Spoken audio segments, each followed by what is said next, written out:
Assalamu alaikum warahmatullahi ta'ala wa barakatuhu. Da fatan kowa ya wuni lafiya. Yau bidiyon mu shine ci gaban wanda da za ka gyara WhatsApp ɗinka da ya samu matsala.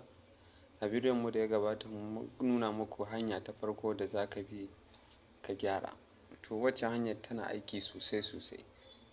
To idan ba ta yi ba ne, dama mun yi bayani mun ce idan wannan hanyar ba ta yi ba, to akwai wata hanya ta biyu wadda za mu warware wannan matsala insha Allah.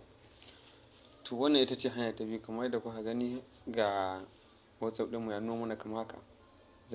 Za mu danna nan da aka rubuta check review status, za mu danna gurin a nan gurin. Gashi mun danna. To za mu danna ga inda aka rubuta term of service, mu danna gurin. Zai kai mu wurin Chrome ɗinmu ko kuma wurin browser ɗinmu.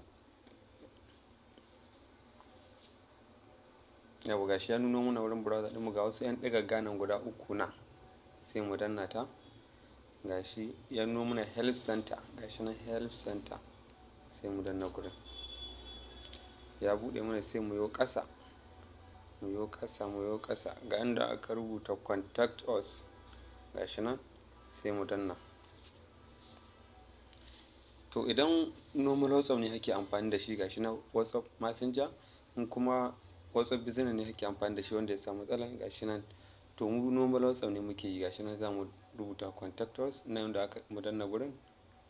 In kuma WhatsApp Business ne ga inda zaka danna kai.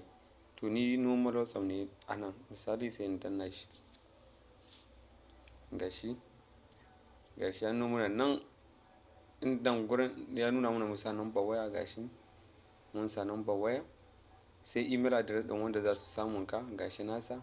Idan wanda za su turo ma saƙo, kai confirming ɗin email ɗinka, gashi ka sake sa email ɗin again. Android ne ake amfani da shi ko iPhone, duk dai kalar wanda ake amfani da shi ga sunan sai ka zaɓa. Shi kenan sai nan ka rubuta saƙon da kake da shi, misali gashi za mu rubuta please help me sir, my WhatsApp number has been banned. Gashi da muka rubutun da ka rubuta shi kamar haka.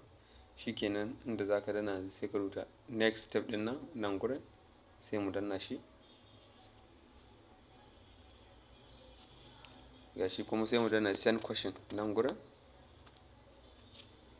Yawwa, to ga saƙonmu ya tafi. Yanzu za mu jira su, zai iya ɗau sati ɗaya, kwana biyu, 24 hour, kwana uku, ko wani lokaci da zai iya kai mu kamin su yi mana saƙo su buɗe muna lambar mu.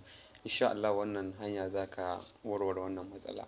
Don Allah ku danna muna alamar like, kuma ku yi muna subscribe, kuma a yi muna sharing saboda 'yan uwa su amfana. Na gode.